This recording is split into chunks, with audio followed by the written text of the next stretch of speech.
नमस्कार. Doctor speak अंतर्गत आरोग्य संपदा या कार्यक्रमामध्ये आपणा सर्वांचं मनपूर्वक स्वागत. प्रेक्षक हो, आपण असं नेहमी म्हणतो की लहान मुलं म्हणजे देवाघरची फुलं असतात आणि त्यांचं हे बालपण आनंदी असावं, निरागस असावं, उत्साही असावं आणि आरोग्य संपन्न असावं असं आपल्याला नेहमीच वाटत असतं. पण अनेकदा आपण बघतो की या लहान वयामध्ये पुरेसा आहार जर मिळाला नाही किंवा योग्य आहार मिळाला नाही, चुकीचा आहार मिळाला तर ही मुलं कोमेजतात. त्यांच्या शारीरिक स्वास्थ्यावर तर याचा परिणाम होतोच, पण त्यांच्या मानसिक स्वास्थ्यावर सुद्धा याचा परिणाम होत असतो. मग पुरेसा आहार म्हणजे नेमकं काय? कुपोषण म्हणजे नेमकं काय? लहान मुलांना नेमका जीवनसत्वयुक्त कोणता आहार आपण दिला पाहिजे, असे प्रश्न या मुलांच्या पालकांच्या मनात नेहमी पडत असतात. आणि म्हणूनच या सर्वाची शास्त्रीय माहिती घेण्यासाठी आणि या सर्वाविषयी आपल्या मनात असलेल्या प्रश्नांची उत्तरं मिळवण्यासाठी आजच्या खास आरोग्य संपदा या कार्यक्रमाचं आपण आयोजन केलंय. आणि त्यासाठी तज्ज्ञ डॉक्टरांना इथे निमंत्रित केलेलं आहे, ज्यांचं नाव आहे डॉक्टर नरेश सोनकवडे. डॉक्टर, आरोग्य संपदा या आमच्या कार्यक्रमामध्ये आपलं मनपूर्वक स्वागत. धन्यवाद मॅडम. डॉक्टर नरेश सोनकवडे हे ससूनमध्ये बालरोग अतिदक्षता तज्ज्ञ म्हणून कार्यरत आहेत. बालरोग चिकित्सा शास्त्र या विभागामध्ये सहाय्यक प्राध्यापक म्हणून ते काम करतात. ठाण्याच्या राजीव गांधी मेडिकल कॉलेजमध्ये त्यांनी MBBSचं शिक्षण पूर्ण केलं आणि पुण्याच्या बीजे मेडिकल कॉलेजमध्ये त्यांनी बालरोगशास्त्र या विषयात आपली पदव्युत्तर पदवी मिळवली. क्लिनिकल PICU म्हणजे पेडॅट्रिक इंटेन्सिव्ह केअर युनिट यांचा त्यांना 5 वर्षाचा उत्तम असा अनुभव आहे. अनेक राष्ट्रीय आणि आंतरराष्ट्रीय जर्नल्समध्ये त्यांचे लेख आत्तापर्यंत प्रसिद्ध झालेले आहेत. नॅशनल इमर्जन्सी लाईफ सपोर्ट अर्थात NELS या कोर्सचे ते राष्ट्रीय पातळीवरचे प्रशिक्षक म्हणून सुद्धा कार्यरत आहेत आणि इंडियन अकॅडमी ऑफ पेडॅट्रिक्स याचेही ते प्रशिक्षक म्हणून काम करतात. विशेष सांगायची गोष्ट म्हणजे ऑगस्टचा पहिला आठवडा हा ब्रेस्ट फीडिंग वीक म्हणजे स्तनपान सप्ताह म्हणून सगळ्या भारतामध्ये साजरा केला जातो. या अनुषंगाने लहान मुलांमधील पोषण, कुपोषण, जीवनसत्वांची आवश्यकता या सर्व मुद्द्यांवर आज आपण चर्चा करणार आहोत. डॉक्टर, या आपल्या कार्यक्रमामध्ये पहिलाच प्रश्न मला असा विचारावासा वाटतो की पुरेसा आहार म्हणजे नेमकं काय आणि कुपोषण म्हणजे चुकीचा आहार किंवा कमी आहार म्हणजे काय, याची व्याख्या आपण कशी करतो? आपण मानवी विचार केला किंवा सजीव, कुठलाही एखादा सजीव आहे तर त्याच्यामध्ये पोषण म्हणजेच न्यूट्रिशन याचा खूप महत्त्वाचा भाग असतो. म्हणजे जन्म सुरुवात झाल्यापासून, त्याच्या जीवनाची सुरुवात झाल्यापासून ते मरेपर्यंत हे पोषणावरती आधारित सर्व जडणीघडणी असतात त्याच्या व्यक्तीच्या. तर पोषण हे खूप अत्यंत महत्त्वाचं आहे. तर कुपोषण म्हणजे काय? तर कुपोषण म्हणजे जागतिक आरोग्य संघटनेने जी व्याख्या सांगितलेली आहे ते एक आपल्याला माहिती आहे की कुपोषण म्हणजे आपल्या डोक्यासमोर येते की एखादं सडपातळ बाळ आहे किंवा एखादी सडपातळ व्यक्ती आहे. पण तसे नसून कुपोषणाचे बरेचसे असे वेगवेगळे प्रकार येऊ शकतात. तर एक प्रकार म्हणजे ज्याच्यामध्ये बाळाचं वजन हे त्याच्या उंचीच्या प्रमाणापेक्षा खूप कमकुवत आहे. बरोबर. त्याला आपण एक प्रकार कुपोषण म्हणतो. त्याच्यानंतर मुलाची जर बाळाची उंची ही त्याच्या वयामानानुसार खूप कमी आहे तर त्याला आपण उंची कमी असणे किंवा खुंटणे त्याला सुद्धा कुपोषणामध्ये इन्क्लूड केलेलं आहे. त्याच्यानंतर आपण बघतो की बरेचसे ओबेसिटी किंवा लठ्ठपणा आहे तर तो पण एक एक्स्ट्रीम भाग आहे ज्याला सुद्धा कुपोषण म्हणतात. म्हणूनच कुपोषणाला असं म्हणतात की हे दुहेरी जडपणा आहे जगाच्या पातळीवरती. म्हणजे आता पाहायला गेलं तर बरेचसे आपण बाहेरचे पदार्थ खाल्ले जातात, घरातले पदार्थ कमी खाल्ले जातात, मुलं शाळेत काहीतरी घेतात किंवा कुणीतरी काहीतरी आणून देतं, गोड खाण्याची सवय लागते बरीचशी. तर त्या दृष्टीमुळे असं होतंय की फक्त सडपातळपणा नाही तर दुसरा जो बर्डन आहे, दुसरा जो जडपणा आहे जगावरती सामाजिक तत्वावरती तर तो आहे ओबेसिटीचा. तर हे सर्वच गोष्टी पातळीवरती या गोष्टींचा इन्क्लुडेड किंवा संभाव होतो त्या गोष्टींचा. बरोबर. लठ्ठपणा हा सुद्धा एक प्रकारचा कुपोषितपणाच आहे. हे नव्याने आता प्रकार आहे तो त्यातलाच, ही नव्याने माहिती कळली. पण मग डॉक्टर, जगाचा विचार करताना किंवा भारताचा आपण जेव्हा विचार करतो तेव्हा या कुपोषणाचं प्रमाण आपल्याला जगात आणि भारतात नेमकं कसं दिसतं? जगाच्या पातळीवर विचार केला तर जागतिक आरोग्य संघटना आहे त्यांच्या 2022च्या आकडेवारीनुसार जर विचार केला तर जसं मी सांगितलं की कुपोषणाचे बरेचसे प्रकार आहेत. तर त्यामध्ये 5 वर्षाच्या आतल्या बालकांचा जर आपण पॉप्युलेशन घेतलं किंवा लोकसंख्या घेतली आणि त्यांच्यामधलं जर डिव्हिजन विचार केला की प्रत्येक घटकांचा, तर साधारणतः 14,90,00,000 एवढी बालके आहेत जी उंचीने कमी आहेत. 4.5 कोटी बालकं आहेत जे मी म्हटलं की त्यांचं वजन हे त्यांच्या वयानुसार कमी प्रमाणात येतं. आणि जवळपास 3.5 कोटी बालकं आहेत जे लठ्ठपणाच्या आजाराने त्रासलेली आहेत. आणि आपण थोडासा विचार करू शकतो, 3.5 कोटी बालकं जरी विचार केली, हे पुढे जगाचे आणि देशाचे भविष्य आहेत. हो ना. आणि आत्ताच जर त्यांची सुरुवात ही लठ्ठपणाने सुरुवात झाली असेल तर कदाचित पुढे जाऊन ते देशाच्या पातळीवरती सामाजिक, आर्थिक या सर्व गोष्टींवरती त्याचा नक्कीच प्रादुर्भाव होऊ शकतो. बरोबर. तर या गोष्टीकडे थोडंसं आपण विचार केला पाहिजे. हा झाला जगाचा विचार. जर आपण भारताच्या किंवा देश पातळीवरती जर विचार केला याच पद्धतीने की वयाच्या 5 वर्षाच्या आतली बालकांचं कशा पद्धतीने प्रमाण आहे, तर साधारणतः 30% ही बालके ही उंचीने खुंटलेली आहेत. त्याच्यानंतर जवळपास 9 ते 10% प्रमाण अशा बालकांचं आहे जी सडपातळ आहेत, त्यांचं वजन हे त्यांच्या वयामानानुसार किंवा उंचीनुसार खूप कमी आहे. तर एकंदरीत पाहता या जगाच्या पातळीवरती साऊथ ईस्ट एशिया म्हणू शकतो आपण किंवा दक्षिण आशिया खंडातले जे देश आहे ज्याच्यामध्ये भारत हा खूप महत्त्वपूर्ण देश आहे. बरोबर. तर जगाच्या पातळीवरती 15 ते 17% प्रमाण पूर्ण कुपोषणामध्ये हे भारताचे किंवा भारताच्या आजूबाजूच्या परिसरातील देशांचं आहे. बापरे. आणि एक खूप महत्त्वाची बाब ही पण आहे की जेव्हा मूल एखादं जन्माला येतं आणि 5 वर्षाच्या आतल्या मुलांचं जर आपण त्यांचं मृत्यूचं प्रमाण जर पाहिलं तर मृत्यूच्या प्रमाणामध्ये न्यूमोनिया किंवा कुठलाही आजार एखादा असेल किंवा डायरिया किंवा जुलाब झाला त्यामुळे मृत्यू पावला, पण त्याच्यासोबत 50% हे कॉन्ट्रीब्युशन किंवा त्याचा भाग हा कुपोषणाचा असतो. बापरे. हे संशोधनाने समजलेलं आहे, आतापर्यंत प्रूव्हन आहे. म्हणजे कुपोषणाची जर आपण फक्त पकड मजबूत केली आणि त्याला ट्रीटमेंट दिली किंवा त्याचे उपचार केले तर नक्कीच हा जो बालमृत्यूचं प्रमाण नक्कीच आपल्या देशामध्ये जागतिक पातळीवरती कमी करण्यास नक्कीच फायदा होईल. हे योग्य आहार घेणं, योग्य पोषण त्याला मिळणं, हे त्याच्या शारीरिक आणि मानसिक स्वास्थ्याच्या दृष्टीने त्याचं महत्त्व नेमकं काय असतं? आहारामध्ये विचार केले आपण जर घटक पाहत गेले तर त्याच्यामध्ये कार्बोहायड्रेट्स आहेत, प्रोटीन्स आहेत, फॅट आहेत, फायबर्स असतात, त्याच्यानंतर मिनरल्स आणि विटॅमिन जे जीवनसत्व असतात. तर ह्या 6 घटकांनी आपला आहार बनतो. बरोबर. तर हे प्रत्येक घटक हा बाळाच्या किंवा मुलाच्या शारीरिक किंवा मानसिक या गोष्टीसाठी कारणीभूत असतो. जसं एक आपण उदाहरणं घेत गेलो तर जे कार्बोदके आहेत किंवा कार्बोहायड्रेट्स म्हणतो आपण त्यांना, तर त्याचा उपयोग हा नक्कीच जे मेंदूचा आहे, मेंदूचं ऊर्जाचं साधन हे फक्त कार्बोहायड्रेट्स आहेत किंवा सिंपल शुगर म्हणतो आपण, साखर. त्याच्याशिवाय व्यतिरिक्त मेंदूचं दुसरं ऊर्जेचं साधन नाही आहे. बरोबर. तर ते खूप अत्यंत महत्त्वाचं आहे.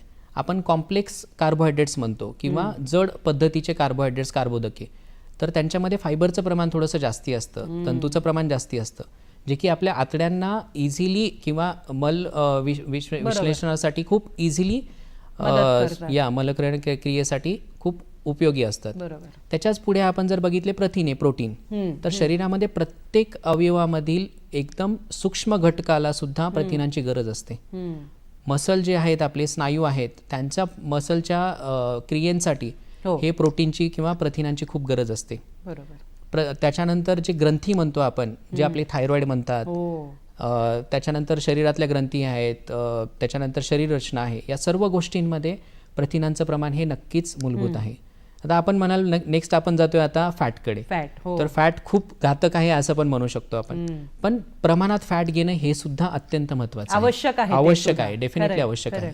तर तो प्रमाणात घेतल्यानंतर कुठल्या अवयवांसाठी उपयोगी असतो, तर जे मज्जातंतू आहेत, आपले नर्वस सिस्टीम आहे ती डेव्हलप होण्यासाठी, ब्रेनचे कॉर्टेक्स आहेत, जे मेंदूमधला कॉर्टेक्स असतो ते डेव्हलप होण्यासाठी, फुफ्फुस आहे, फुफ्फुसांच्या आतला जो लेअर असतो ज्यामध्ये हवा येते, तर त्याचं सरफेस टेन्शन किंवा त्याचा जो लेअर आहे तो बनवण्यासाठी हे नक्कीच फॅटची मूलभूत गरज असते. त्यामुळे फॅट पण काही प्रमाणामध्ये शरीरामध्ये असं आवश्यकच आहे, असलं पाहिजे.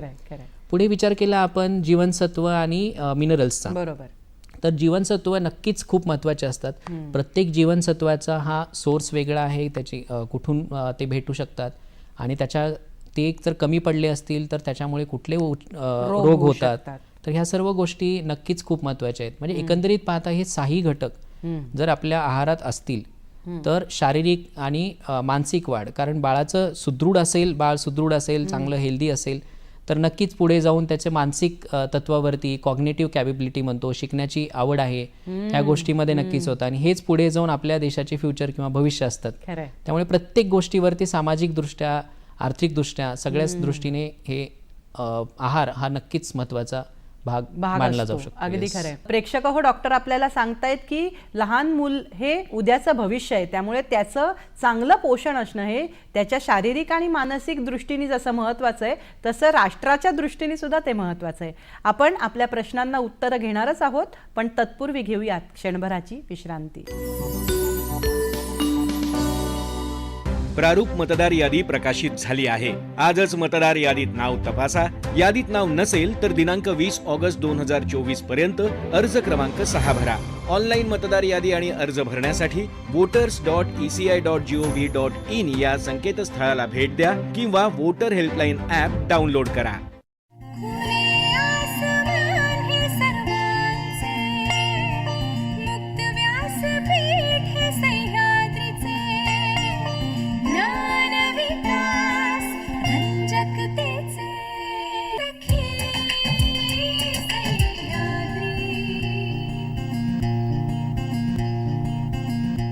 सखी सह्याद्री दर मंगळवार आणि गुरुवार दुपारी 12 वाजता.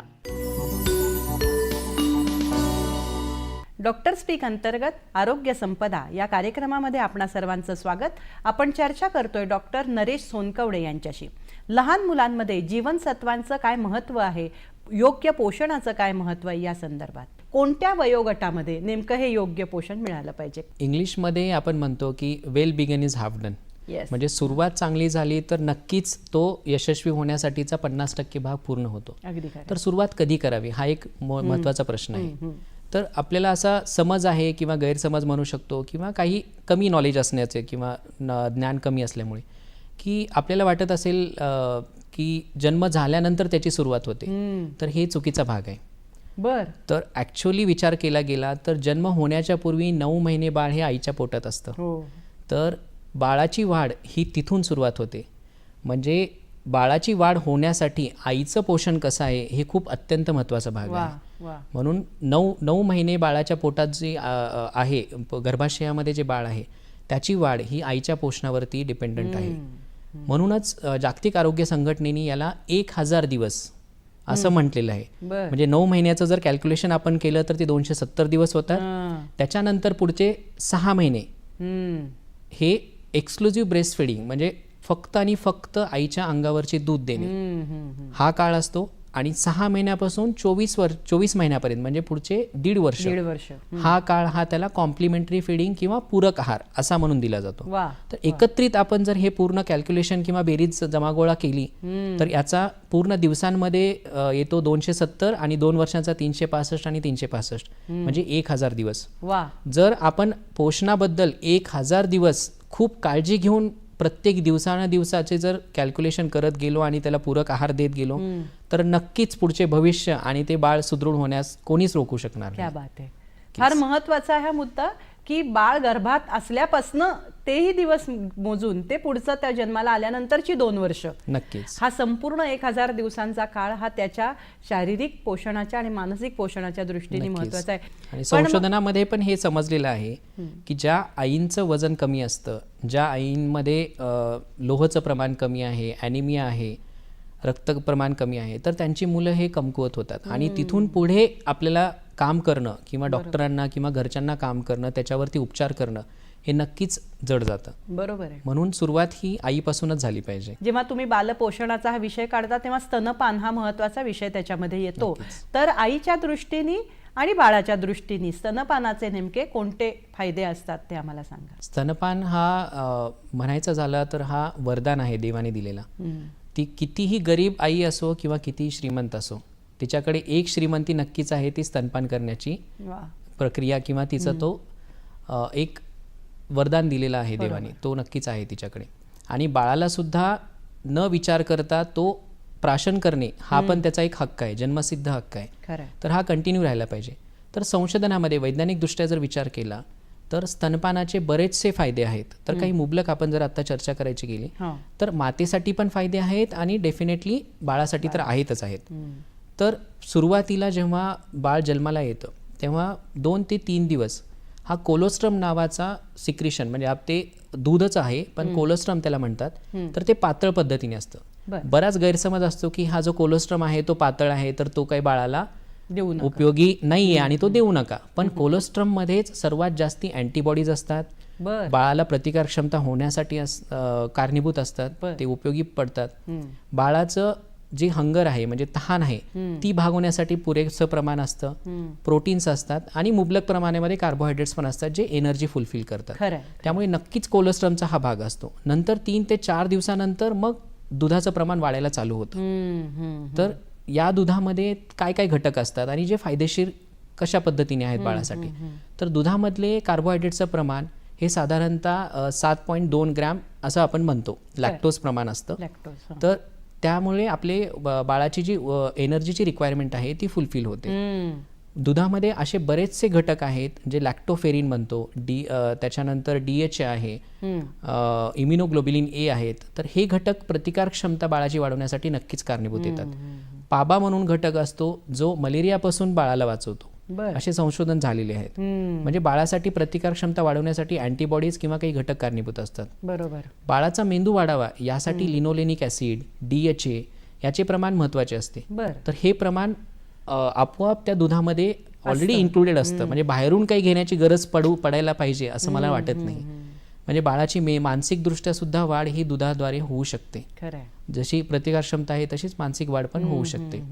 त्याच्यानंतर बाळाला जर आईजवळ ठेवलं तर बाळाला ऊब मिळण्यासाठी खूप महत्वपूर्ण असतं. थंडीचे दिवस आहेत, जर आईने बाळाला अर्धा तास पाजलं तर त्यावेळेला आईचं बॉन्डिंग होणं बाळाशी, अगदी खरं, आणि बाळाला ऊब भेटणं, ह्या सर्व गोष्टींवरती नक्कीच त्याचा उपयोग होतो. आता आपण मातासाठी काय म्हणजे आईसाठी काय उपयोगी आहे, तर गर्भाशयाला पूर्वरत आणण्यासाठी जर आईने दूध पाजायला चालू केलं लवकरात लवकर तर गर्भाशय पूर्वरत येण्यासाठी त्याची हेल्प होते. आई जसं दूध पाजते तसं ऑक्सिटोसिन नावाचं एक प्रथिन आहे, ते त्याला कारणीभूत ठरतं आणि पूर्वरत गर्भाशय येण्यास मदत होते. आणि असं संशोधनामध्ये पण समजलेलं आहे की ज्या आई किंवा माता हे दूध पाजणं जास्तीत जास्त दिवस कंटिन्यू ठेवतात किंवा 6 महिने तरी ॲटलिस्ट कंटिन्यू ठेवतात, त्यांच्यामध्ये पुढे चालून कॅन्सरचे प्रमाण हे कमी होतं. कर्करोगाचे प्रमाण, ब्रेस्टचे कॅन्सर आहेत, सर्व्हिक्सचे कॅन्सर आहेत, याचं प्रमाण नक्कीच कमी दाखवलेलं आहे. त्याच्यानंतर जी आई बाळाला दूध पाजते, दूध पाजताना तिचे पुढचं बाळ येण्याची जी ड्युरेशन आहे ती नक्कीच वाढवली जाते.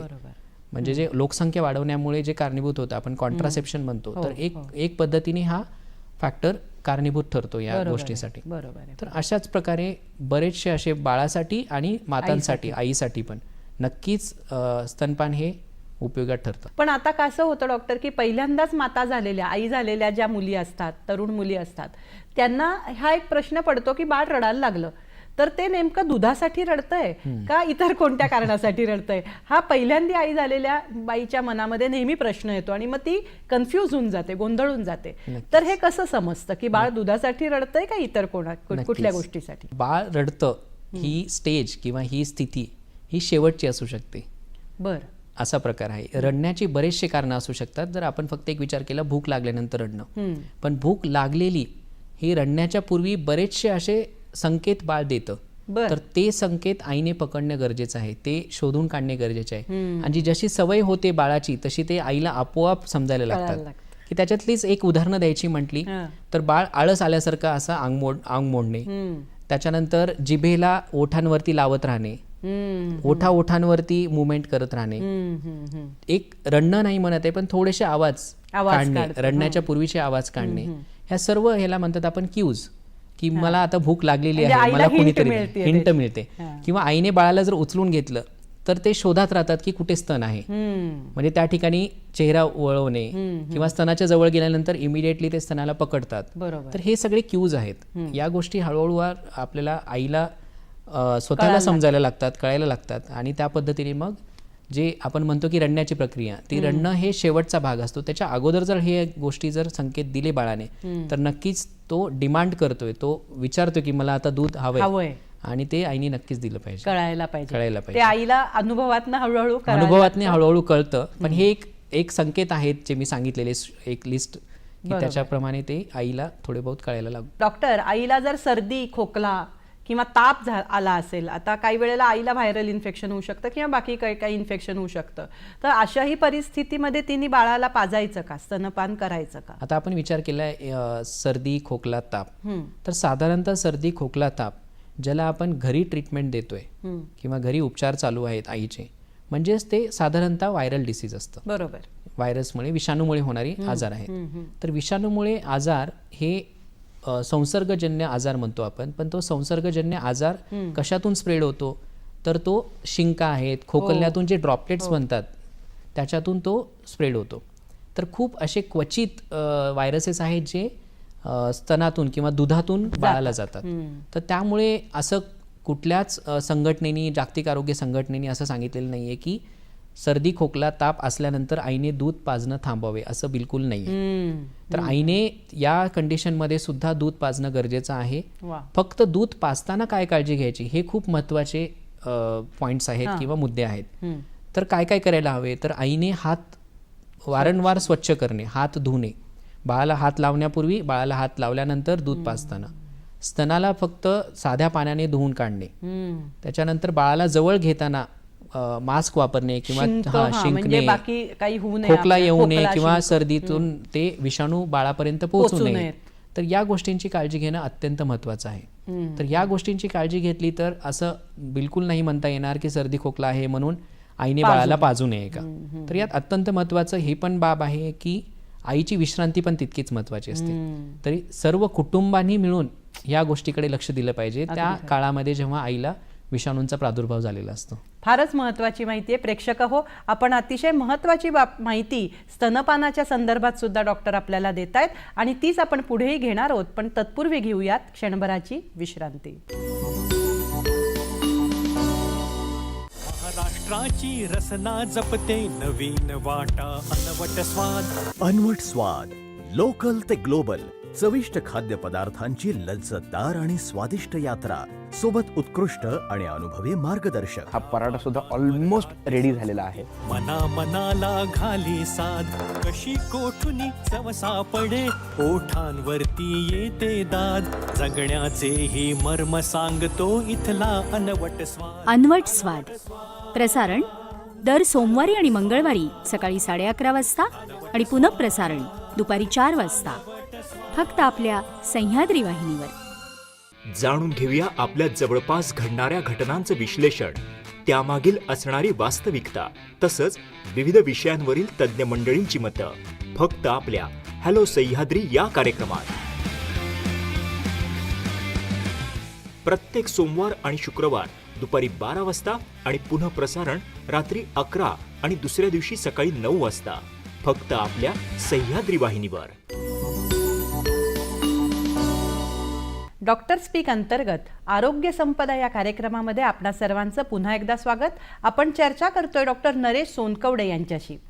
बाळाला कोणता आहार हा पोषक असतो आणि स्तनपान हे बाळासाठी किती महत्त्वाचं असतं या संदर्भात. आता मला एक प्रश्न मनामध्ये असा येतो की मग नेमकी बाळाची आणि आईची पोझिशन स्तनपानाच्या वेळेला कशी असली पाहिजे. साधारणतः जनरली विचार केला तर एक आईची पोझिशन बाळाला धरण्याची याला आपण क्रेडल पोझिशन म्हणतो किंवा पाळणा पोझिशन, तीही साधारणतः खूप कॉमनली प्रॅक्टिस केली जाते. तर त्यामध्ये बाळाचं डोकं हे आईच्या कोपऱ्यामध्ये जो कोन आहे, अँगल आहे, तिथे असलं पाहिजे. बाळाचा पूर्ण मणका हा आईच्या हातावरती पाहिजे आणि तळ हातावरती मणका हाड पाहिजे. म्हणजे या पद्धतीने बाळाचं मानेला पूर्ण आधार दिला जातो आणि पूर्ण बॉडीला आधार दिला जातो. आणि या पोझिशनमध्ये असं होतं की बाळाचा जो चेहरा आहे किंवा तोंड आहे ते बरोबर स्तनाच्या जवळ येतं. बरोबर. तर याला क्रेडल पोझिशन म्हणतात. तर असेच आणखी पोझिशन्स आहेत जे आपण वापरू शकतो, ज्या पद्धतीने क्रॉस क्रेडल पोझिशन म्हणतात, जे की उलट पद्धतीने, म्हणजे आई अशा पद्धतीने पकडेल की हात तळहात जो आहे तो डोक्याचा आधार देईल, अशा पद्धतीने या स्तनावरती ती पाजू शकते. ही क्रॉस क्रेडल झाली. त्याच्यानंतर फुटबॉल पोझिशन आहे, लाईन डाऊन पोझिशन मध्ये पण आई पाजू शकते झोपून, जी की बऱ्याच वेळेला सिझेरियन सेक्शन मध्ये आईला जर काही ऑपरेशनचे स्टिचेस असतील, काही टाके घेतलेले असतील, तर तिला हालचाल किंवा वेदना होत असतील त्यावेळेला पाजू शकते. पण कुणाचं तरी लक्ष असणं खूप गरजेचं आहे जेव्हा आई झोपून पाजत आहे. आणि अत्यंत महत्वाची बाब म्हणजे झोपून पाजल्यानंतर बाळाला ढेकर देणं हे अत्यंत महत्वाची गोष्ट आहे, नाहीतर त्याच्याने धोका पण जास्ती होऊ शकतो. तर ह्या झाल्या आईच्या पोझिशन. आणि एक खूप महत्त्वाची बाब म्हणजे जी बऱ्याच वेळेला विसरून जातात की आईने पकडणं ठीक आहे, पण आई स्वतः कम्फर्टेबल आहे का तो विचार केला जात नाही. तर आईने सुद्धा बॅक साईडला सपोर्ट देणं, काही खुर्चीवर बसणं आणि स्वतःची पाठीला रग लागते, पाठ कंबर भरून येते, अशा बऱ्याच आयांच्या तक्रारी असतात. नक्कीच त्यांच्या वेदना वाढतात. कारण एक वेळा जर बाळाला पाजायला चालू केलं तर साधारणतः 20-25 मिनिटे अर्धा तास पण लागतो. तर इतका वेळ आईने जर ते सपोर्ट घेतलेला नसेल बॅकला तर वेदना होणं शक्य म्हणजे साहजिक आहे. बरोबर आहे. ठीक आहे. तर या पोझिशन झाल्या. आणि बाळाने ओढताना कशा पद्धतीने ओढायला पाहिजे तर त्याच्या सुद्धा एक संशोधनातून आपल्याला नॉलेज आलेलं आहे की बाळाचा जो तोंड आहे ते पूर्ण स्तनामध्ये ओपन झालेलं पाहिजे पकडताना. खालचा जो ॲरिओला भाग म्हणतो आपण, जे स्तनाच्या निपलच्या खाली असतो, तो पूर्णपणे खालच्या ओठाने कव्हर झालेला पाहिजे. दोन्ही ओठ हे बाहेरच्या साईडला ओपन झालेले असावेत. हे खूप अत्यंत महत्त्वाची बाब आहे. नाही तर बऱ्याच वेळा असं आपण बघतो की फक्त जे स्तनाचा बोंड आहे त्यालाच फक्त बेबी किंवा बाळ ओढत आहे, चोकत राहतं. तर त्यामुळे मग आईला त्रास होण्याचे जास्ती चान्सेस असतात. बरोबर आहे. त्यामुळे या सर्व अटॅचमेंटच्या ज्या बाबी आहेत त्याला आपण अटॅचमेंट म्हणतो की बाळाचा तोंड हे स्तनाला कसं असावं आणि त्यांनी ओढण्याची क्रिया कशी करावी. तर ह्या सर्व बाबी लक्षात घेऊन आणि आईची पोझिशन लक्षात घेऊन जर ती पाजत असेल तर नक्कीच कुठलेच तिला त्रास होणार नाही, वेदना होणार नाही. बाळ पण नक्कीच एन्जॉय करेल ह्या गोष्टींना. खरंय, अगदी खरंय. पण मग डॉक्टर, असं काही परिस्थिती असते का की ज्या वेळेला स्तनपान निषिद्ध मानतो आपण किंवा करू नये असं मानतो, असे काही बाळाची किंवा आईची परिस्थिती असू शकते? बऱ्याच जणांच्या विचारामध्ये असा प्रश्न असेलच की काही कंडिशनमध्ये आपण ब्रेस्ट फिडिंग थांबवायला पाहिजे का, स्तनपान थांबवायला पाहिजे का. तर असे खूप खूप क्वचित म्हणजे म्हणू शकतो आपण नाहीच आहेत की ज्या ठिकाणी आपल्याला स्तनपान थांबवावं लागतं. स्तनपान म्हणजे दूध आहे. ज्या ठिकाणी कुठल्याही प्रकारचं दूध आपल्याला थांबवायला लागू शकेल, म्हणजे दुधाला पचण्यासाठी कुठलाही घटक आहे, अन्न घटक आहे, त्याला पचण्यासाठी काही एन्झाईम्स लागतात, काही घटक लागतात शरीरामध्ये. जर बाळामध्ये ते घटक नसतील, 0 प्रमाणात असतील, 0 प्रमाणात असतील, तर मग कुठलेही दुधाचे प्रकार हे त्याला पचणार नाहीत. त्याच्यामुळे जास्ती धोका होईल. त्याला कंजेनायटल लॅक्टेज डिफिशियन्सी कंप्लीट म्हणतो आपण. तशा ठिकाणी आपण एखाद्या वेळेस डॉक्टरांच्या सल्ल्याने की खरंच त्या बाळाला आजार तो आहे का, त्यावेळेला मग अल्टरनेटिव्ह काय करायचा या गोष्टीकडे आपण विचार करू शकतो. मातेच्या किंवा आईच्या दृष्टीने बघितलं तर काही असे क्वचित औषधे आहेत जी अँटीसायकोटिक म्हणतो, मानसिक आजारासाठी चालू असतात, किंवा कॅन्सरच्या आजारासाठी किमोथेरपी चालू असते, किंवा ब्रेस्ट कॅन्सर आहे, स्तनाचाच कॅन्सर झालेला असेल आणि त्या ठिकाणी रेडिएशन थेरपी किंवा ब्रेकीथेरपी चालू असेल, तर डॉक्टरांनी सल्ला दिल्यानंतर तेवढ्या ड्युरेशनसाठी, काही काळासाठी ही बंद ठेवायला लागू शकतात. पण घरच्यांनी किंवा कुटुंबांनी किंवा आईने स्वतः किंवा वडिलांनी स्वतः हा हक्क जो आईचा आणि बाळाचा आहे, जन्मसिद्ध हक्क आहे, तो हिरावून घेतला नाही पाहिजे. खरंय. डॉक्टरांच्या सल्ल्यानंतरच की खरंच काही क्वचित असेल तर त्या ड्युरेशन करता किंवा त्या काळाकरता आपण थांबवू शकतो. पण आई आणि बाळ हे दोघंही एकत्र राहून 6 महिने तर नक्कीच स्तनपान आई देऊ शकते आणि त्याच्या पुढेही कंटिन्यू करू शकते. आणि दुसरं म्हणजे तुम्ही जसं म्हणलात की हे निसर्गदत्त वरदान आहे, दोघांनाही दिलेलं. पण अशा वेळेला आता नोकरी करणाऱ्या स्त्रिया आहेत, त्यांना कामाच्या ठिकाणी रुजू व्हायला लागतं, त्यांची जी मॅटर्निटी लिव्ह असते तीही संपत असते. पण मग अशा वेळेला त्यांनी हे आपला हक्क नेमका कसा बजावला पाहिजे? 2023 साल म्हणजे मागच्या वर्षी जो वर्ल्ड ब्रेस्ट फिडिंग वीक म्हणतो आपण, जो आता ऑगस्टमध्ये पहिला सप्ताह आपण सेलिब्रेट करतो, तर मागच्या वर्षीच्या सप्ताहाची थीम ही याच वरती आधारित होती, एम्पॉवरिंग द वर्किंग वुमन. अगदी खरं. म्हणजे अशी थीम होती की आपण वर्किंग वुमन म्हणजे आता काम करतात, आजकाल स्त्रिया पण खूप पुढे चाललेत, शिकतायत, त्या कामाला पण जात आहेत. तर अशा वेळेला काय केलं पाहिजे? तर शासनाने या गोष्टींचा विचार करून शासन निर्णय सुद्धा काढलेले आहेत, ज्यामध्ये साधारणतः 6 महिन्याची ही मातेसाठी बाळाची काळजी घेण्यासाठी गरोदर रजा म्हणतो आपण त्याला, मॅटर्निटी लिव्ह, तर ती 6 महिन्याची असते. तर काही प्रायव्हेट इन्स्टिट्यूट आहेत, प्रायव्हेट एम्प्लॉयर्स आहेत, ते सुद्धा ते फॉलो करतात. त्याच धर्तीवरती, त्या नियमावरती करायला पाहिजे, काही जण करतात. आणि त्यामध्ये साधारणतः आईचा 7वा किंवा गरोदरपणाचा 7वा 8वा महिना चालू असताना तिथून तिची रजा चालू होते आणि पुढे पण घेऊ शकतात. ज्या स्त्रिया ह्या एकल स्त्रिया आहेत, म्हणजे त्यांच्यासोबत त्यांचे मिस्टर नाहीत, हजबंड नाहीत, सिंगल वुमन आहेत, किंवा सिंगल मदर आहे आणि किंवा विकलांग बाळ असेल जन्माला, तर त्याच्यासाठी आणखी रजा वाढवून भेटू शकतात. बर. अशा या रजाच्या बाबतीत झालं म्हणजे पूर्ण काळ ही आई बाळाला दूध पाजू शकते, त्या काळात त्याच्या बरोबर काळात असलीच पाहिजे. तर या गोष्टीसाठी रजा हा पूर्ण दिवसाची रजा झाली. दुसरे शासनाने आणखी एक तो आपण आयडिया दिलेली आहे, उपक्रम म्हणू शकतो, की ज्याच्यामध्ये ब्रेस्ट फिडिंग ब्रेक्स म्हणतात. म्हणजे जेव्हा आपलं काम चालू आहे त्यामध्ये 1 तासाचा 2 तासाचा कालावधी तो एम्प्लॉयरनी ठरवून, तिथल्या मुख्यालयातली जी व्यक्ती आहे त्यांनी ठरवून, तिला आईसाठी ब्रेस्ट फिडिंग करण्यासाठी किंवा स्तनपान करण्यासाठी घर जवळ असेल तर तो ब्रेक्स दिले जातात मल्टिपल. तर हा पण एक शासनाद्वारे एक नक्कीच उपक्रम आहे. तिसरी बाब म्हटलं तर हिरकणी कक्ष. हिरकणी कक्ष हे जिथं सार्वजनिक आहे, आता कुठेतरी ट्रॅव्हलिंग चालू आहे, बस स्टँडवर आहेत, आता 4-5 तास झाले बाळ रडत आहे, पाजायचे तिला, तर त्या ठिकाणी हिरकणी कक्षाची सुविधा केलेली असते. हिरकणी कक्ष म्हणजे एक 10x10 किंवा 15x15ची रूम असते, ज्यामध्ये एक कम्फर्टेबल पोझिशनमध्ये आई बसेल आणि बाळाला शांतपणे दूध पाजू शकेल अशी एक रूम किंवा एक संकल्पना हे नक्कीच शासनाने चांगल्या पद्धतीने केलेली आहे सार्वजनिक ठिकाणी. आणि वर्किंग वुमनला ह्या सर्व गोष्टी शक्य होत नसेल, आता मोठ्या मोठ्या शहरांमध्ये बरेचसे दूर जावं लागतं कामांसाठी, कामाची ठिकाणी लांब असतात, तर या सिच्युएशनमध्ये किंवा या स्थितीमध्ये एक पर्याय म्हणून आईने स्वतः हाताने दूध काढू शकते, स्टीलच्या कंटेनरमध्ये किंवा काचेच्या कंटेनरमध्ये, आणि ते नॉर्मल आपल्या साध्या टेम्परेचरला ठेवलं तर कमीत कमी 6 ते 8 तास हे चांगल्या पद्धतीने राहू शकतं. म्हणजे 6 ते 8 तास म्हणजे बाळाचे कमीत कमी 2 फिडिंग 2 वेळा होऊ शकतात, जे की 6 ते 8 तास हा भारतीय कल्चरनुसार वर्किंग आवर्स म्हणतो आपण. 6 तास ते 8 तास काम करतात सर्व. जर तेच दूध काढलेलं फ्रीजमध्ये ठेवलं गेलं तर ते 24 तास पण टिकतं. तर या पद्धतीने पण असे भरपूर पर्याय आहेत. त्यामुळे वर्किंग असताना सुद्धा नक्कीच सर्व आई ह्या बाळाला स्तनपान करू शकतात. प्रेक्षक हो, आपल्या मनातल्या अनेक शंकांना समाधानकारक उत्तर डॉक्टर देत आहेत आणि याही पुढे देणार आहेत. तत्पूर्वी घेऊयात क्षणभराची विश्रांती.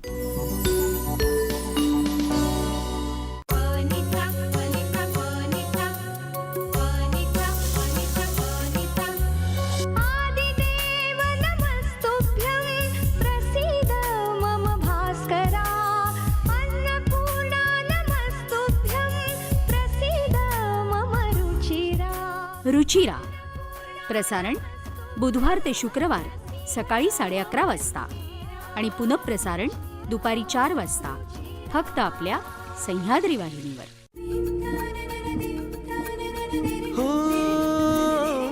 शब्द स्वरांचे बनती गाणे, साजन आनंद तराणे, रसिकांची हे जुळते नाते घडते जेव्हा सुरेल गाणे. कसे हे घडते मनात येते, भेटू बोलू ऐकू तयांच्या गोष्टी. सुरेल गाण्यांच्या गमतीदार गोष्टी दर गुरुवार आणि शुक्रवार सायंकाळी 7:30 वाजता आणि शनिवार दुपारी 1:30 वाजता फक्त सह्याद्री वाहिनीवर. डॉक्टर स्पीक अंतर्गत आरोग्य संपदा या कार्यक्रमामध्ये आपणा सर्वांचं मनपूर्वक स्वागत. आपण चर्चा करतोय डॉक्टर नरेश सोनकवडे यांच्याशी. आपल्या लहान बाळांच्या बाबतीत त्यांना नेमका कोणता आहार आणि कधी द्यावा या संदर्भात आणि त्याच संदर्भात स्तनपान या विषयावर आपण बोलत होतो. डॉक्टर, तुम्ही सांगितलं की पहिले 6 महिने तर कुठल्याही परिस्थितीत आईनी मुलाला स्तनपान केलं पाहिजे, पण मग आता हा 6 महिन्याचा कालावधी लोटल्यानंतर म्हणजे संपल्यानंतर ज्याला आपण म्हणतो की पूरक आहार कॉम्प्लिमेंटरी फीड कधी द्यायला सुरुवात करायची? 6 महिन्यापर्यंत जे पोषण किंवा पोषक तत्वे बाळाला गरजेचे असतात ते आईच्या दुधातून भेटतात. पण जसं बाळाची वाढ होते, कारण मेंदूची वाढ ही कमीत कमी 2 वर्षापर्यंत होत असते, शारीरिक वाढ तर होत असते, बाळ हळूहळू डेव्हलप होत असतं, रांगायला लागतं, चालायला लागतं, मान धरायला लागतं, तर ह्या सर्व प्रक्रियांसाठी त्याची ऊर्जा, त्याचे जीवनसत्वाची गरज ही जास्ती असते. ही गरज पुरेशी होत नाही, त्यामुळे आपल्याला कॉम्प्लिमेंटरी फीडिंग किंवा पूरक आहार हा 6 महिन्याच्या नंतर नक्कीच चालू करायला पाहिजे. तर 6 महिन्यापासून 24 महिन्यापर्यंत हा आहार दिला जातो. पूर्वीच्या बायका, मागच्या पिढीतल्या बायका असं म्हणतात की काय गरज आहे कॉम्प्लिमेंटरी फीडची, स्तनपान किंवा जे आईचं दूध आहे तेच पुरेसं आहे आणि तेच जास्तीत जास्त दिवस दिलं पाहिजे. तर हे असताना प्रत्येक बाळाला कॉम्प्लिमेंटरी फीडची गरज असते का, हा एक प्रश्न मनात येतो. प्रत्येक बाळाला ही कॉम्प्लिमेंटरी फीडची गरज असते, होय. कारण जसं आत्ता आपण डिस्कस केलं की 6 महिन्यापर्यंत जे आहार लागणार आहे, जे जीवनसत्व लागणार आहे ते आईच्या दुधातून भेटतात. परंतु 6 महिन्यानंतर जी डेव्हलपमेंट होणार आहे त्याच्यासाठी पूरक आहार किंवा कॉम्प्लिमेंटरी फीडिंगद्वारे आपण सर्व घटक हे त्यामध्ये समाविष्ट करू शकतो, जेणेकरून बाळाची वाढ खुंटणार नाही. आम्ही बरेचसे असे बालकं पाहिलेली आहेत जी फक्त आईच्या अंगावरचं दूध पितात 9 महिन्यापर्यंत, वरचं काहीच चालू होत नाही. मग त्यांना बऱ्याच वेळेला ॲनिमिया म्हणजे रक्ताचं प्रमाण कमी होणं, ते कुपोषित होणं हे खूप वेळा जाणवलेलं आहे. नक्कीच आईचे दूध हे बाळाने 2 वर्षापर्यंत किंवा इव्हन त्याच्या पुढे सुद्धा घेतले तरी चालतं. परंतु फक्त दुधावरती अवलंबून राहणं आणि पूरक आहारची सुरुवात न करणं ही बाब काहीशी खटकण्यासारखी आहे. म्हणजे बाळासाठी कुपोषण होणं किंवा बाकी आजारांचा प्रादुर्भाव होणं हे नक्कीच कारणीभूत ठरू शकतं त्या गोष्टींसाठी. केवळ आणि केवळ त्या दुधावर 6 महिन्यानंतर अवलंबून राहू नये असं तुमचं म्हणणं आहे. नक्कीच. दूध देताना आईला काही वेळेला वेदना होतात स्तनामध्ये आणि निपल्सला, तर त्या कशामुळे होतात आणि त्या कमी करण्यासाठी काय केलं पाहिजे? जसं आपण आत्ता डिस्कस केलं की पोझिशन आणि अटॅचमेंट ती जर चुकीची झाली तर 60 ते 70% वेदना ह्या त्यामुळेच होतात. जर आपण आईची पोझिशन किंवा बाळाची अटॅचमेंट जी तोंड उघडून पकडण्याची जी स्थिती आहे ती जर प्रॉपरली फॉलो केली तर नक्कीच या ज्या वेदना होतात त्याच्यासाठी कमी प्रमाण होईल. त्यानंतर दुसऱ्या बाबी असतात ज्याला मॅस्टायटिस म्हणतो, आतमध्ये काहीतरी इन्फेक्शन किंवा इन्फ्लमेशन असेल किंवा जे निप्पल आहे, बोंड आहेत ती आतमध्ये गेलेली असतील, तर प्रत्येकाचे उपाय वेगवेगळे आहेत. परंतु हे झाल्यानंतर दूध न पाजणे हा कुठेच उपाय नाहीये. आईने दूध हे सर्व गोष्टी बाबी असल्या तरी त्याच्यावरचा उपचार चालू ठेवणे आणि बाळाला दूध पाजणे हाच एक उपाय आहे. त्यामुळे आईने कंटिन्युअसली दूध पाजत राहणे हाच एक पर्याय त्यावरती उपलब्ध राहतो. तुम्ही जे आता कॉम्प्लिमेंटरी फीड बद्दल बोललात तर ते फीड म्हणजे ते जे अन्न आहे, तो जो आहार आहे तो नेमका कोणत्या प्रकारचा असतो? बाळाची जी डेव्हलपमेंट होते की साधारणतः कॉम्प्लिमेंटरी फीडिंग हे 6 महिन्याला आपण चालू करतो.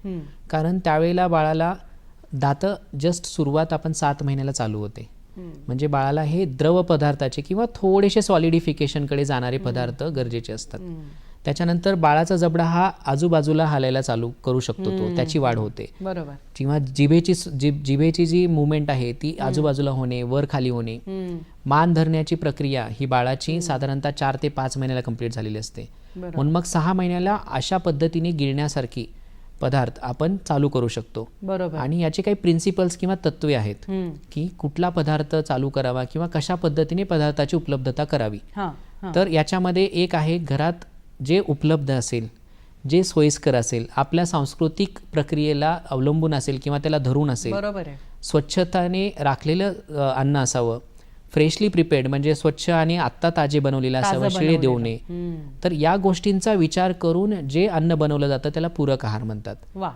तर या गोष्टींद्वारे आपण अन्नाचे बरेचसे प्रकार बनवू शकतो. पण मग आता तुम्ही हे कसा असावा आहार हे तर सांगितलं, कोणता असावा म्हणजे त्याच्यामध्ये वैविध्य असतं का, व्हरायटी आपण ठेवू शकतो का, आणि जर त्याच्यामध्ये संतुलन राखायचं असेल, बॅलन्स ठेवायचा असेल तर संतुलित आहार म्हणजे काय? तर आहार जेव्हा आपण म्हणतो, ब्रॉड टर्मिनॉलॉजी म्हटली आपण, व्याख्या आहे त्याची, तर आहाराचे बरेचसे सबप्रकार आहेत किंवा प्रकार आहेत त्याच्यामध्ये आपण म्हणतो की पूर्णता आहार म्हणजे कंप्लीट आहार म्हणजे काय.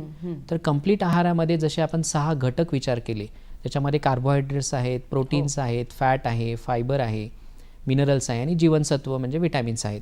तर या 6 घटकांचा समाविष्ट असणं म्हणजे हा पूर्णता आहार, कंप्लीट आहार. तर बॅलन्स्ड आहार म्हणजे काय, म्हणजे संतुलित आहार म्हणजे काय. तर या घटकांचे प्रमाण हे संशोधनाद्वारे सिद्ध झालेलं आहे की कार्बोहायड्रेट्सचं प्रमाण किती असायला हवं, तर साधारणतः 55% ते 60% इतकं असायला हवं. प्रोटीनचं प्रमाण साधारणतः 15 ते 20% असायला हवं. उर्वरित प्रमाण 10 ते 12% हे फॅटचं असावं किंवा चरबीयुक्त पदार्थांचं असावं.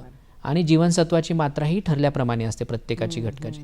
तर हे जेव्हा त्या प्रमाणामध्ये असतात तेव्हा त्याला म्हणतात संतुलित आहार. आणि पूरक आहार जेव्हा बनवतो तर ती वैविध्यता बाळगणं खूप महत्त्वाची गोष्ट आहे. तर याच्यासाठी आपल्या सांस्कृतिक म्हणजे आपल्या देशाच्या सांस्कृतिक प्रक्रियेद्वारे किंवा आपली जी प्रॅक्टिस आहे, बॅकग्राऊंड आहे, त्या पद्धतीनुसार एक 7 घटकांमध्ये यांना डिव्हाइड केलेलं आहे. आणखी बरं. पूरक आहारांना, वैविध्यतेला, जे आहाराची विविधतेला. तर त्यामध्ये आपल्याला माहिती आहे धान्य आहेत, तर तृणधान्य, धान्य, ट्यूबर्स म्हणतो आपण, किंवा कंदमुळे आहेत, मुळातून येतो, बटाटा आहे, तर तांदूळ, ज्वारी, गहू, मका, त्याच्यानंतर बटाटा, तर यांना एका ग्रुपमध्ये ठेवलेलं आहे. जीवनसत्व अ देणारे पालेभाजी किंवा फळे, त्याच्यामध्ये हिरवे पालेभाज्या आहे, पालक आहे, त्याच्यानंतर आंबा आहे, लिंबू आहे, ऑरेंज आहे किंवा संत्री आहे, तर यांना एका गटामध्ये केलेलं आहे. अंडी एका गटामध्ये आहेत आणि मांसाहारी एका गटामध्ये जातात. त्याच्यानंतर उरलेल्या फळे आणि भाज्या ह्या एका गटामध्ये येतात, ज्याच्यामध्ये उर्वरित जे आपण आता जीवनसत्व अ च्या डिस्कस केलं, आणि दूध आणि दुग्धजन्य पदार्थ, त्याच्यामध्ये दही येऊ शकतं, पनीर येऊ शकतो. तर हे जे 7 घटक आहेत, आणि 8वा घटक म्हणजे आईचे दूध. तर ह्या 8 घटकामध्ये जी विविधता आहे, त्या विविधतेने 6 ते 8 महिने बाळांना वेगळ्या पद्धतीचा आहार बनवायचा आहे. 9 महिने ते 11 महिने कंप्लीट होईपर्यंत आहार वेगळा बनवायचा आहे, आणि 1 वर्षाच्या नंतर तो आहार वेगळा बनवायचा आहे. तर हा जो आहार बनवतो, त्यामध्ये आहारामध्ये कुठल्या गोष्टी वापराव्यात, कोणत्या कोणत्या ह्या मधल्या गोष्टी घ्यायच्या, त्याच्यानंतर बाळाला कितपत कन्सिस्टन्सी किंवा त्याची घनता किती असावी, हे, आणि किती प्रमाणात द्यावं, ह्या गोष्टींकडे खूप बाबीने लक्ष देऊन, खूप काळजीने लक्ष देऊन मग आपण तो पूरक आहार कंप्लीट करू शकतो. प्रेक्षक हो, डॉक्टरांनी फार महत्त्वाची माहिती दिली की बाळाच्या आहारामध्ये वैविध्य पण असलं पाहिजे, तो पूर्ण पण असला पाहिजे, आणि तो संतुलित पण असला पाहिजे. आपण याविषयी पुढे चर्चा करणारच आहोत, पण तत्पूर्वी घेऊयात विश्रांती. 12 एप्रिल 1975ला मुंबई ग्राहक पंचायतीच्या या कार्याचा मुंबईत शुभारंभ झाला. ग्राहकांना अचूक आणि योग्य मार्गदर्शन करणारा कार्यक्रम. मेडिक्लेम कंपनी, इन्शुरन्स कंपनीने पैसे खूप सारे कापून दिले होते, आणि मला असं सांगितलं गेलं की जे आहे ते बरोबर आहे. ग्राहक आल्यानंतर ग्राहकांना त्यांचे हक्क, त्यांचे अधिकार काय आहेत हे सांगण्याचं ते एक उत्तम व्यासपीठ आहे. आणि त्यांच्या समस्यांचे निराकरण करणारा कार्यक्रम. आयुर्विमा हा एक करार आहे. लाईफ इन्शुरन्स कंपनी आणि ग्राहक या दोन्ही मधला हा करार आहे. जर तिकडे तुमचं तक्रारींचं निराकरण नाही झालं तर तुम्ही ग्राहक न्यायालयात जाऊ शकता. जागो ग्राहक प्रसारण दर सोमवारी सायंकाळी 7:30 वाजता, दर मंगळवारी दुपारी 2:30 वाजता, आणि दर बुधवारी सकाळी 10 वाजता दूरदर्शनच्या सह्याद्री वाहिनीवर. सह्याद्री वाहिनीच्या YouTube चॅनलवर आणि फेसबुक पेजवरही हे प्रसारण आपण पाहू शकता. डॉक्टर स्पीक अंतर्गत आरोग्य संपदा या कार्यक्रमामध्ये आपणा सर्वांचं स्वागत. आपण चर्चा करतो डॉक्टर नरेश सोनकवडे यांच्याशी. लहान मुलांच्या बाबतीत कोणता आहार त्यांना नेमका दिला पाहिजे या संदर्भात तुम्ही फार महत्त्वाची माहिती दिलीत की संतुलित, पूर्ण आणि वैविध्यपूर्ण असा आहार आपण दिला पाहिजे. पण मग आम्हाला सांगा, हा आहार म्हणजे नेमकं काय, म्हणजे काय काय द्यायचं? आपण जसे 7 घटक पाहिले, त्या 7 घटकापैकी म्हणजे ब्रेस्ट फिडिंग सोडून 7 घटकांपैकी कमीत कमी 4 घटक हे इन्क्लुडेड पाहिजेत बालकाच्या आहारामध्ये. तर जसं मी ग्रुप केला, 6 ते 8 महिने या कालावधीमध्ये बाळाला दात आलेले नसतात. तर जे आपण आहार बनवतोय त्या आहारामध्ये एक उदाहरण द्यायचं म्हटलं तर आपण तांदूळ आहे, रागी आहे, या पदार्थामध्ये त्याचं पावडर बनवू शकतो. म्हणजे अमायलेज रिच फूड म्हणतो आपण, ज्याच्यामध्ये कसं केलं जातं की रागी आहे किंवा कुठलेही कडधान्य आहे किंवा तृणधान्य आहे, त्याला भिजवलं जातं, त्याला वाळवलं जातं, वाळवल्यानंतर त्याला पूर्णपणे कोरडं झाल्यानंतर त्याला भाजून घेतलं जातं, आणि मग मिक्सरमधून त्याची पेस्ट केली जाते. तर ही पेस्ट साधारणतः 4 ते 5 दिवस उपयोगात आणू शकतो. तर ज्या वेळेला बाळाला बनवायचंय त्यावेळेला त्याच्यामध्ये पाणी किंवा दुधाचे पदार्थ, दूध टाकून गोडपणा थोडासा घेऊन, तर या पद्धतीने आपण त्याला बनवू शकतो. तर हे किती द्यावं, तर 6 ते 8 महिन्यामध्ये कमीत कमी 2 ते 3 वेळा दिवसाभरामध्ये देऊ शकतो. आणि प्रत्येक वेळेला 6 ते 8 महिन्याच्या बाळाला 2 ते 3 चमच त्यांनी घ्यायला हवेत. बाळाच्या समोर सडनली आपण एक 4-5 पदार्थ दिले तर तो खाणार नाही. त्यामुळे एक पदार्थ एका वेळेला कमीत कमी 3 ते 4 दिवस वाट पाहून मग दुसरा पदार्थ इंट्रोड्यूस करणं ही खूप अत्यंत महत्वाची बाब आहे. घाईघाईने सगळे पदार्थ एकाच वेळेला इंट्रोड्यूस करू नये. नक्कीच. तर 3 ते 4 दिवसाच्या गॅपने मग दुसरा पदार्थ. मग बऱ्याच वेळेला असं असतं, आईंना वाटतं की माझं बाळ तर हे खातच नाही, त्याला आवडत नाही. तर हे सुद्धा आपल्याला लक्षात येऊ शकतं की बाळाला हे पदार्थ नाही आवडत. एखाद्या वेळेला आई बनवताना सर्वच मिक्स करून बनवलं तर समजणार नाही की त्या कोणत्या गोष्टीमुळे तो खात नाहीये. तर ही पण गोष्ट लक्षात येऊ शकते. मग जसं 9 महिन्याच्या वरती बाळ जाईल 12 महिन्यापर्यंत, तर 9 महिने ते 12 महिन्यामध्ये फळभाजी म्हणजे भाज्या सर्व आपण इन्क्लूड करू शकतो. अंडी इन्क्लूड करू शकतो जर नॉन व्हेजिटेरियन असतील तर. कडधान्यचे प्रकार, बिया जे आहेत, शेंगदाणे आहेत, याची पेस्ट करू शकतो. पण नक्की एक काळजी घ्यायला पाहिजे की 9 महिन्याचं बाळ हे हाताने उचलणं आणि तोंडात घालणं याची प्रक्रिया चालू असते, सुरू झालेली असते.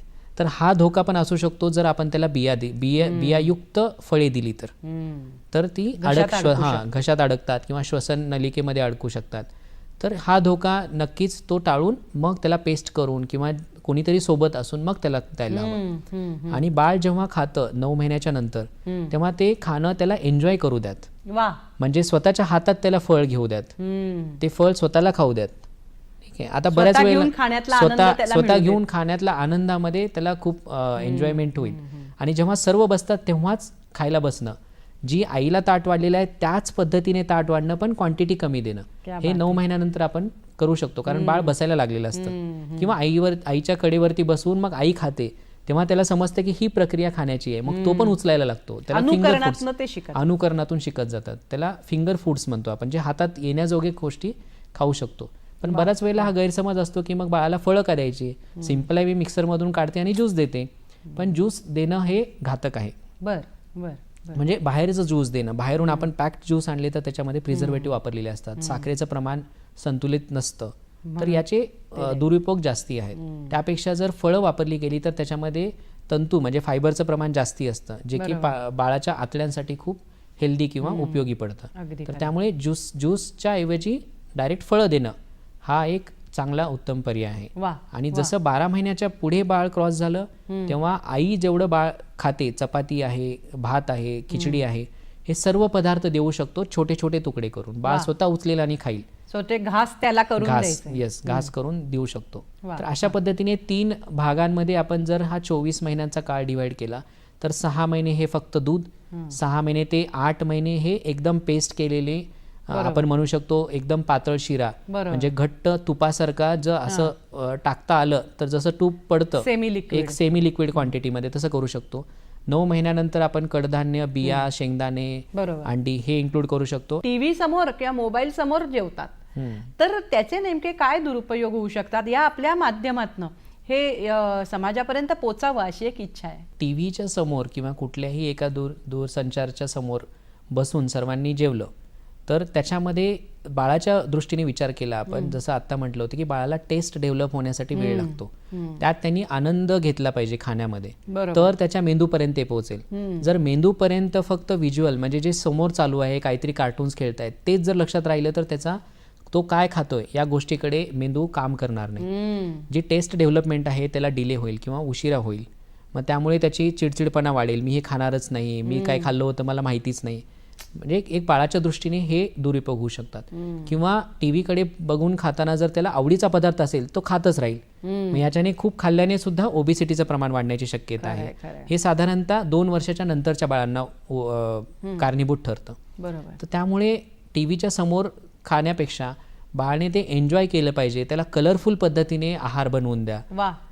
इडली बनवायची असेल तर त्याला स्टार शेपमध्ये बनवा, ते जे कार्टून बघतो त्या पद्धतीमध्ये फळांची कटिंग करून द्या, म्हणजे तो एन्जॉय करेल आणि त्या एन्जॉय करता करता मग खाईल. त्याला गरजच वाटणार नाही की मला टीव्हीच्या समोर खाण्याची गरज आहे. वा वा वा, फारच छान, फारच छान. की बाळाला सुद्धा ती एक प्रोसेस सगळी आनंददायी वाटली पाहिजे. कुपोषण असेल किंवा मग योग्य आहार असेल, या संदर्भात आमच्या प्रेक्षकांसाठी तुम्ही, जो प्रेक्षक आमचा दूरवर पसरलेला आहे, सर्व स्तरातला आहे, अशा प्रेक्षकांसाठी या आरोग्य संपदाच्या माध्यमातून काय संदेश देऊ इच्छिता? जागतिक, सामाजिक, देशाच्या पातळीवरती खूप महत्त्वाचा विषय आहे आणि कुपोषण हा टोटली प्रिव्हेंटेबल आहे. म्हणजे ह्याला आवरता येऊ शकतं. हा कुठला आजार आहे असं नाही म्हणता येणार, पण हा आवरण्यासारखा आहे फक्त पोषण जर बाळाचं चांगल्या पद्धतीने ठेवलं तर. जसं मॅडमनी सुरुवातीलाच सांगितलं की मुले हे देवाघरची फुले असतात. जर त्यांच्या वाढीमध्येच त्यांचे पोषण खूप महत्त्वाचे ठेवले आणि खूप उपयोगात आणले तर नक्कीच पुढे चालून ते चांगले भविष्य उज्वलू शकतात. तर याच्यासाठीच म्हणून शासनाने किंवा जागतिक पातळीवरती अनेक संस्था आहेत ज्यांनी स्तनपान सप्ताह म्हणजे पुढच्या ऑगस्ट महिन्यामध्ये दरवर्षी 1 ऑगस्ट ते 7 ऑगस्ट हा जो सप्ताह आहे त्यामध्ये जनजागृती केली जाते. आम्ही ससून सर्वोपचार रुग्णालयामध्ये प्रत्येक दिवसाचा ठराविक एक उपक्रम असतो, त्या सप्ताहामध्ये. आत्ताच नुकतेच जून महिन्यामध्ये 6 जून हा कॉम्प्लिमेंटरी फीडिंग डे म्हणून सेलिब्रेट केला जातो. तो आम्ही सेलिब्रेट केला. त्यामध्ये नर्सेस आहेत किंवा डॉक्टर्स आहेत, यांच्याकडून जे आमच्याकडे पेशंट्स ॲडमिटेड असतात त्यांच्या कॉम्प्लिमेंटरी फीडिंगबद्दल, त्याच्याबद्दल सर्व काही माहिती किंवा कसे बनवले जातात, त्यांच्या आईंची काळजी, त्यांचे काही प्रश्न आहेत का, याची सर्व गोष्टींची आम्ही चर्चा केली. तर असे बऱ्याच पद्धतीने आपण या गोष्टीला प्रिव्हेंट करू शकतो. तर याच्यासाठी सर्वच स्तरावरती या गोष्टींचा उपयोग करून घेणं आणि याचं प्रिव्हेन्शन कसं होईल याच्याकडे लक्ष देणं खूप अत्यंत महत्त्वाचं आहे. शासनाचे बरेचसे असे उपक्रम किंवा प्रोग्रॅम म्हणतो आपण किंवा संकल्पना आहेत, जसे ॲनिमिया मुक्त भारत प्रोग्राम आहे, नॅशनल हेल्थ मिशन अंतर्गत मा प्रोग्राम आहे, त्याच्यामध्ये ब्रेस्ट फिडिंग एक्सक्लुझिव्हली 1 तासाच्या आत चालू करायला पाहिजे, कमीत कमी 6 महिने फक्त आणि फक्त आईचे दूध दिलं पाहिजे. तर ह्या सर्व गोष्टी आणि complementary feeding IYCF guidelines, Indian academy of पिडियाट्रिक्सचे बरेचसे असे उपक्रम आहेत ज्याच्यामध्ये शाळेमध्ये जाऊनसुद्धा टीचरना शिकवलं जातं की तुम्ही मुलांच्या आहारामध्ये काय तुम्ही त्यांचा फायदा करू शकाल किंवा त्यांना कशा पद्धतीने त्यांच्या आहाराच्या बाबतीमध्ये नॉलेज वाढवू शकाल की जेणेकरून ते घरी जाऊन त्याचा उपक्रम करतील. तर ते सुद्धा प्रत्येक स्तरावरती ह्या गोष्टींविषयी चालू आहे.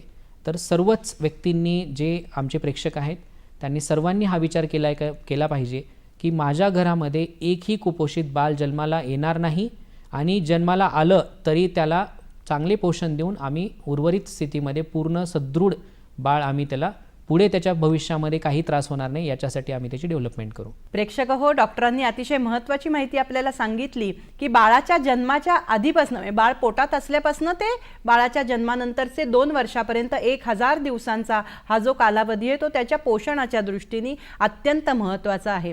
आणि त्यांनी एक महत्त्वाची माहिती दिली की हे पोषण करताना त्यामध्ये वैविध्य राखलं पाहिजे. या सगळ्यासाठी जसं आई वडिलांचा सहभाग त्याच्यामध्ये महत्त्वाचा आहे, तसं कुटुंबातल्या इतरही घटकांचा पाठिंबा, सहकार्य हेही तितकंच महत्त्वाचं आहे.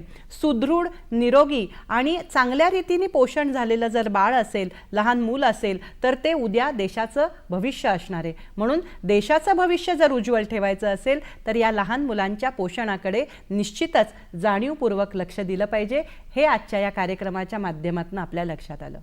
डॉक्टर, तुम्ही या ठिकाणी आलात आणि आम्हाला कुपोषण, जीवनसत्वांचं महत्त्व किंवा आहाराचं, योग्य आहाराचं महत्त्व अतिशय साध्या सोप्या पण शास्त्रीय अशा पद्धतीने समजून दिलं.